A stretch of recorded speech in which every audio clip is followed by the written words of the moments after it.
उमेदवारी अर्ज मागे घेण्यासाठी आता शेवटचे काही तास शिल्लक उरलेले आहेत. अजूनही सर्वच राजकीय पक्षात अनेक बंडोबा अजून आपली उमेदवारी कायम ठेवण्यामध्ये. बंडोबा संध्याकाळपर्यंत थंडोबा होती. आणि आपण पाहिलं असेल की जे निवडणूक अधिकारी आहेत, जे आरओ आहेत, त्यांच्यावर अनेक मंत्र्यांकडून दबाव येतो. अनेक मंत्र्यांचे फोन त्यांना जात आहेत गेल्या 2-3 दिवसापासून. का जात आहेत, कशा करता जात आहेत. काल सुद्धा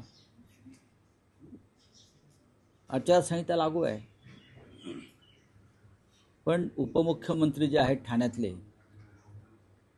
त्यांच्या निवासस्थानाबाहेर सरकारी अधिकाऱ्यांच्या गाड्यांचा ताफा उभा होता. त्याच्यामध्ये काही आरो होते. बरं, कशा करता? आचारसंहिता आहे ना. अधिकाऱ्यांनी जर आचारसंहितेचं पालन स्वतः केलं नाही तर त्यांनी उमेदवारांना आणि जनतेला कोणत्या आधारावर ते सांगतात की आचारसंहितेचं पालन करा? हे सगळे आरो आहेत, त्यांचा फोन रेकॉर्ड तपासला पाहिजे निवडणूक आयोगात.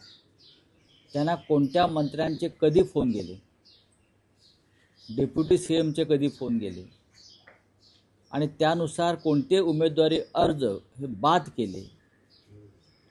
उमेदवारांनी माघार घ्यावी यासाठी आरोच्या माध्यमातून दबाव आणले जात आहे. राहुल नार्वेकरांचा विषय हा अत्यंत गंभीर आहे. जरी त्यांनी काल मला उत्तर वगैरे काय म्हणतात ते दिलं म्हणतात, बरोबर ना. ते काय मला उत्तर देणार, काय देणार? शिवसेनेतूनच त्यांचा प्रवास सुरू झालेला आहे, आम्हाला माहिती आहे. CCTV फुटेज काढा 30 डिसेंबरचं 4 वाजल्यानंतर CCTV फुटेज काढा. माझ्या माहितीप्रमाणे 4 नंतरचं CCTV फुटेज हे गायब केलेलं आहे.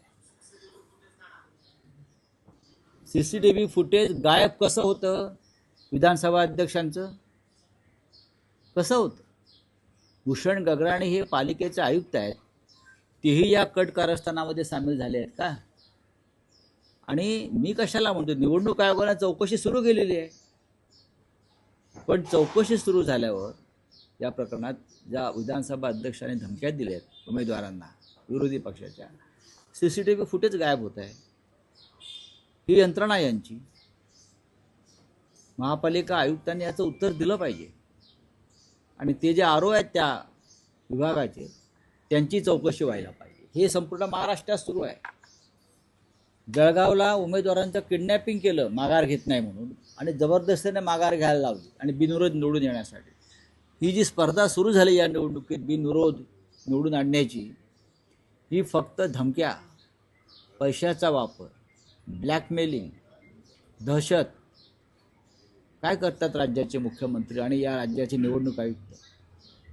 इतक्या मोठ्या प्रमाणामध्ये कधी महानगरपालिकेला बिनविरोध लोक निवडून आलेच नव्हते.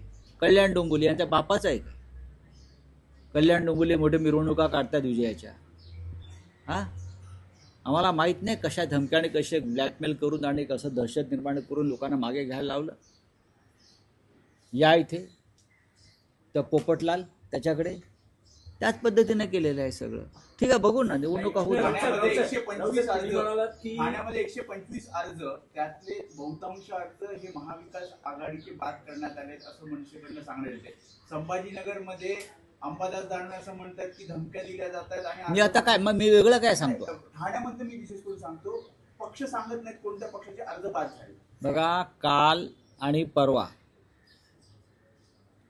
सर्व प्रमुख ठाण्यातले आणि काही प्रमुख निवडणुकी संदर्भातल्या अधिकाऱ्यांच्या गाड्या या उपमुख्यमंत्र्यांच्या दारात मोठ्या प्रमाणात लागलेल्या होत्या. त्यानंतर परवापासून ही प्रक्रिया सुरू झाली होती. ठाण्यामध्ये, कल्याण डोंबिवलीमध्ये ही स्पर्धा भारतीय जनता पक्ष आणि मिंदे गटामध्ये आहे. आणि त्यासाठी निवडणूक यंत्रणेचा गैरवापर होतो. या राज्याचे निवडणूक आयुक्ताचं नाव दिनेश वाघमारे आहे. त्याने नावाला जागावं. मी कालही बोललो, या वाघमारांनी निदान लांडग्यांना तरी मारावं. बरं, हे त्यांना सामील आहेत की काय? चोखलिंगम हे केंद्रीय निवडणूक आयुक्त आहे तिकडले, वाघमारे राज्याचे हे करतायत काय? हे कोणत्या प्रकारची यंत्रणा राबवत आहे? अंबादास दानवे यांनी सांगितलेल्या गोष्टीत सत्य आहे, तथ्य आहे. हे निवडणूक अधिकारी धमक्या देत आहेत उमेदवारांना विरोधी पक्षांच्या, मागे घ्या म्हणून. कारण त्यांच्यावरती संबंधित पालकमंत्र्यांचा दबाव आहे प्रत्येक ठिकाणी. हे किती काळ चालणार? ही लोकशाही आहे का? तुम्ही याला लोकशाही म्हटलं, तुम्ही याला निवडणूक म्हणता? महाराष्ट्रामध्ये अशा प्रकारचं वातावरण कधीच निर्माण झालं नाही. ते आता भारतीय जनता पक्ष, मेंदी आणि अजित पवारांनी सुरू केलेलं आहे. महाराष्ट्रातले सगळे गुंड अजित पवारांच्या पक्षात गेले, सगळे गुंड. तुम्ही कोणत्या गुंडाचं नाव घ्या आणि कोणत्या गुंड टोळीचा संदर्भात आहे, ते सगळे अजित पवारांच्या पक्षात आहेत आणि हा पक्ष भारतीय जनता पक्षाबरोबर सत्तेत सामील आहे. सर, केडीएमसी मध्ये भाजपचे अनेक उमेदवार बिनविरोध निवडून आले. तिथे ठाकरे बंधूंचे उमेदवार होते का आणि त्यांना काही धमक्या आल्या का? तुमच्याकडे काय धमक्या माहिती आहे? सर्वत्र आलेल्या आहेत. जळगाव, पुणे, संभाजीनगर, मुंबईत धमक्या देत आहेत. पण त्या धमक्यांना भीक घालणारे आम्ही नव्हे, अजिबात नाही. आम्ही तुमच्या छाताडावरती उभं राहून भगवा फडकवू, हे मी आत्ता सांगतो. मुंबई आणि ठाण्यामध्ये त्यांच्या पायाखालची वाळू सरकलेली आहे, मुंबई ठाण्यामध्ये. त्याच्यामुळे त्यांनी हे उद्योग सुरू केले.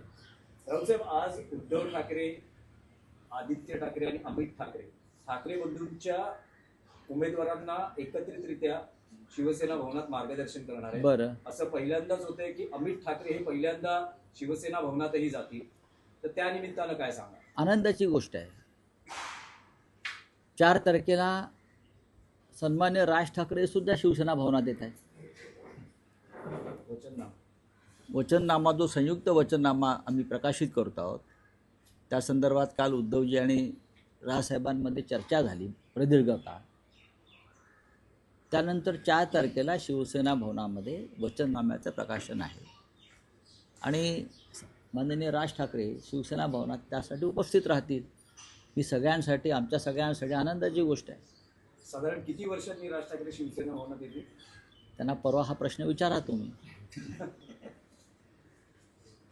शिवसेना भवन हेच वचननामा जाहीर करण्यासाठी शिवसेना भवन हेच ठिकाण का निवडलं? प्रेस कॉन्फरन्स तर ब्ल्यू सीला झाली. शिवसेना भवनासारखी प्रेरणादायी जागा दुसरी या महाराष्ट्रात आहे का?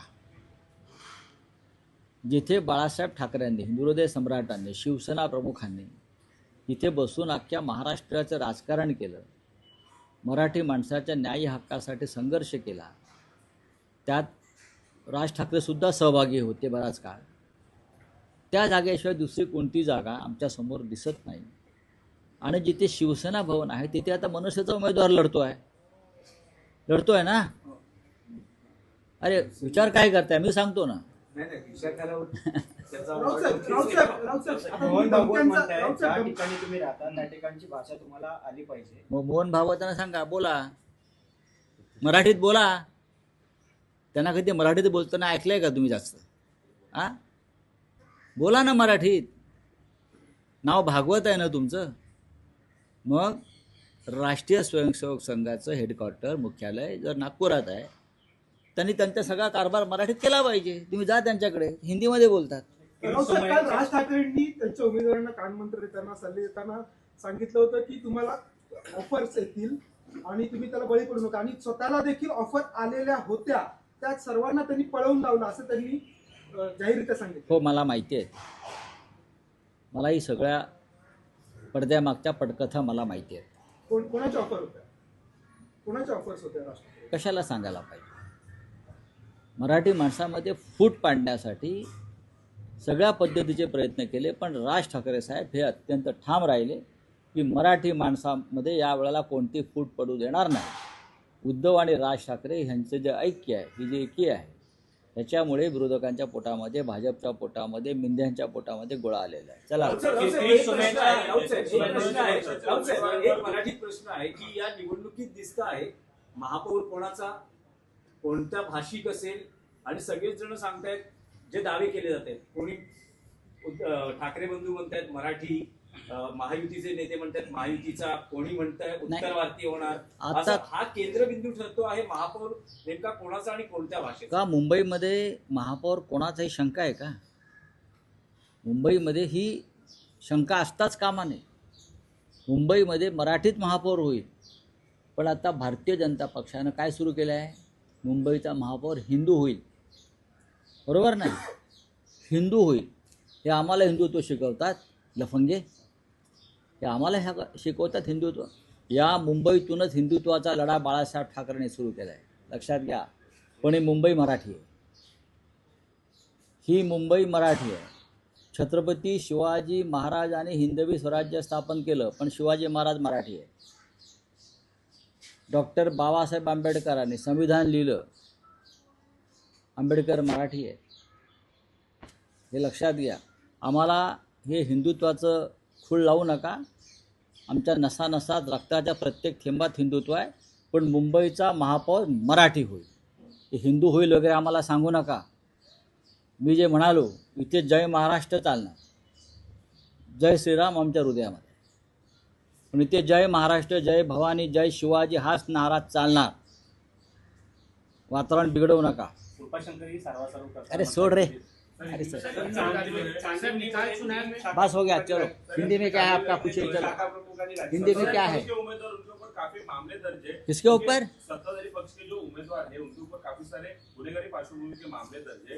उन्होंने नियोजक आयोग को जो फॉर्म भारतीय जनता पार्टी अब ये गुंडों की पार्टी बन गई है. आपको मालूम है ना, ऑफिशियल ये गुंडा पार्टी बन गए. उनके जो साथी अजित पवार, उनके पार्टी में महाराष्ट्र के सब गुंडों के जो डॉन है, उनके पार्टी से चुनाव पुणे में लड़ रहे हैं, मुंबई में लड़ रहे हैं, नासिक में लड़ रहे हैं. ऐसी पार्टी भारतीय जनता पार्टी हमेशा नैतिकता की बात करती है, हाँ, संस्कार की बात करती है, और सभी गुंडों को और भ्रष्टाचारियों को अपने पार्टी में लेकर उम्मीदवार बनाती है. तो आप उनसे क्या उम्मीद कर सकते हैं?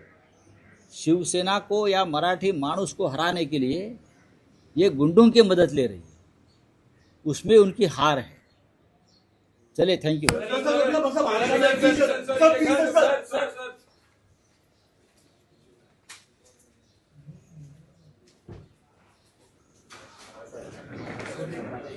सर